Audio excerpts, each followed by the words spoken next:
ভিক্ষুক এসেছে তোমাদের দুয়ারে, আমাকে কিছু দিয়ে যাও না। মালকিন, মালকিন ভিক্ষুক এসেছে। মালকিন, ভিক্ষুককে কিছু সাহায্য করো। মালকিন, এদিকে এসো। নিয়ে কি হয়েছে? এত জোরে জোরে চেঁচাচ্ছ কেন? আর এত কিছু রেখে তোমার আমার বাড়িটি পছন্দ হলো? আমি তোমাকে কিছু দিতে পারবো না। আমি কি টাকার গাছ লাগিয়েছি নাকি তুমি এসে ভিক্ষা চাইবে আর তোমাকে দিয়ে দেব? মা গো, বড় অভাবে পড়ে এসেছি। আমার যে কোনো সন্তান নেই, ভিক্ষে করেই খাই। আজকে সারাটা দিন কিচ্ছু খেতে পারিনি। আমাকে একটু খাবার দিবে গো মা। আরে আরে, কোত্থেকে যে এসব আসে? আমি আবার তোমাকে খাবার দেব? খাবার কোথায় পাবো?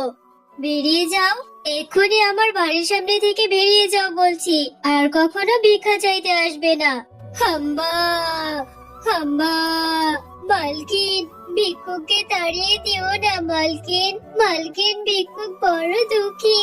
ভিক্ষুককে কিছু খেতে দাও মালকিন। ভিক্ষুককে কিছু সাহায্য করো। তুমি কেন এত নিষ্ঠুর? আমার টাকা থাকলে যে আমি ভিক্ষুককে দিয়ে দিতাম। এই ভেনি, একদম চুপ করে থাক। একে তো আমার ঘাড়ে চেপে বসে খাচ্ছিস, আবার ভিক্ষুকের জন্য দরদ দেখাচ্ছিস। আজ থেকে তোর খাবারও বন্ধ। একদম কথা বলবি না। থাক মা, তোমার এত বড় বাড়ি, কত টাকা পয়সা, এই জন্যই সাহায্য চাইতে এসেছি। আমি চলে যাচ্ছি, কিন্তু তোমার দোহাই লাগে, আমার জন্য এই গাভীটিকে না খাইয়ে রেখো না। মালকিন, তুমি অনেক খারাপ। তুমি অনেক খারাপ। তুমি ভিখারিনীকে কেন সাহায্য করলে না? আমার খুব কষ্ট লাগছে মালকিন।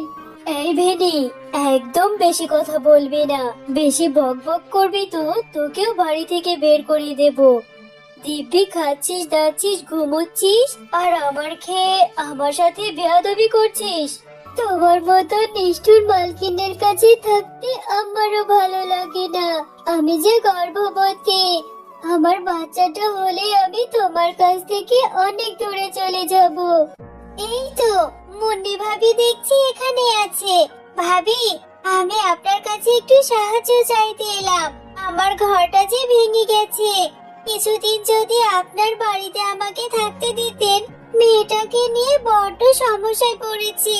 শেফা, ভাঙা ঘরে থাকিস, অথচ দিব্যি সেজে গুজে ঘুরে বেড়াস। তোর বেশভূষণ দেখে তো মনে হয় তুই কোটিপতির বউ। আমাকে দেখে কিছু শেখ।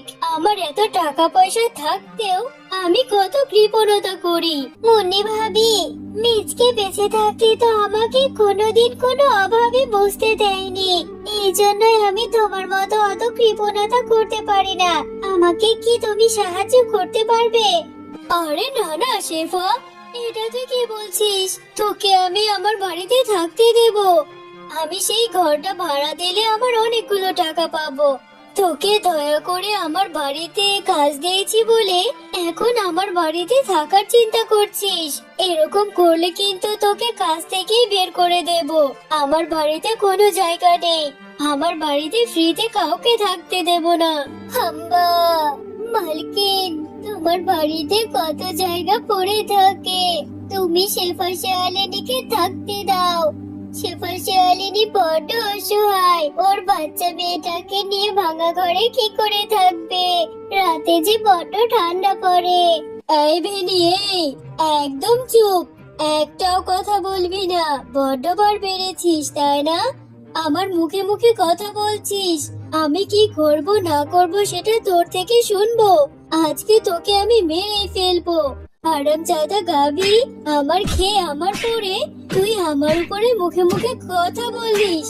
আরে আরে মুন্নি ভাবি, আপনি এটা কি করছেন? এই গর্ভবতী গাভীটিকে মারবেন না, দয়া করুন। ওর পেটে যে বাচ্চা, ওকে ছেড়ে দিন। হাম্বা। মালকিন, তুমি আমাকে এভাবে মারলে।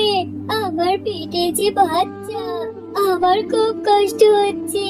তুমি অনেক খারাপ, তুমি অনেক লোভী। তোমার ভালো হবে না। আমি তোমাকে ছেড়ে চলে যাব। হ্যাঁ হ্যাঁ, চলে যা। তুই এক্ষুনি আমার বাড়ি থেকে বেরিয়ে যা। তোর এই ন্যাকা কান্না আমার একদম সহ্য হচ্ছে না।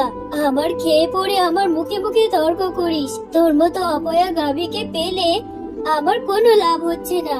মুন্নি ভাবি, আপনি বড্ড নিষ্ঠুর। আপনার মনে কোনো মায়া দয়া নেই। এই গর্ভবতী গাভীটিকে এভাবে কেন মারলেন?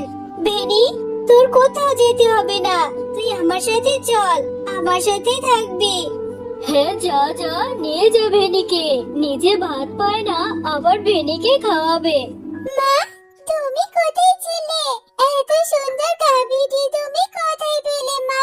দেখো না, দেখো মা, এই কলার পাতাগুলো আমাদের ঘরের চালার উপরে দেব, তাহলে আর ঘরের মধ্যে ঠান্ডা বাতাস যাবে না। মিনা, তোর মাথায় কত বুদ্ধি হয়েছে। সত্যি আমার মেয়েটা কত বড় হয়েছে। আচ্ছা ঠিক আছে, এই কলার পাতাগুলো দিয়ে আমরা আমাদের ঘরের চালাটা ঠিক করে নেব। আর ভেনিও আমাদের সাথে এখন থেকে থাকবে। হাম্বা, শেফা, তোমার মনটা অনেক ভালো। দেখবে আল্লাহ তোমাদের সহায় হবে। আমার যদি সামর্থ্য থাকতো আমি তোমাদের সাহায্য করতাম। আল্লাহ, তুমি শেফা শিয়ালিনীদের ভালো করো। দেখো, আমাদের ভেনির কত সুন্দর একটা বাচ্চা হয়েছে, কত মিষ্টি দেখতে। আমি এখন থেকে রোজ রোজ গাভীর দুধ খাবো, আর ভেনির বাচ্চাটার সাথে আমি খেলা করব। হ্যাঁ রে মিনা, এখন থেকে ভেনির দুধ বিক্রি করে আমরা আমাদের সংসারটা চালাতে পারবো, আর আমাদের ঘরের চালাটাও ঠিক করে নিতে পারবো। আল্লাহ বোধহয় আমাদের মুখ তুলে তাকিয়ে। দেখো, ভেনির দুধ তো সোনার দুধ হয়ে গেছে। এতগুলো সোনা, এই সোনা এখন আমরা বাজারে বিক্রি করব, তাই না মা? কিন্তু আমি ভেনুর দুধ কি করে খাবো? আরে মিনা, আল্লাহর দরবারে শুকরিয়া।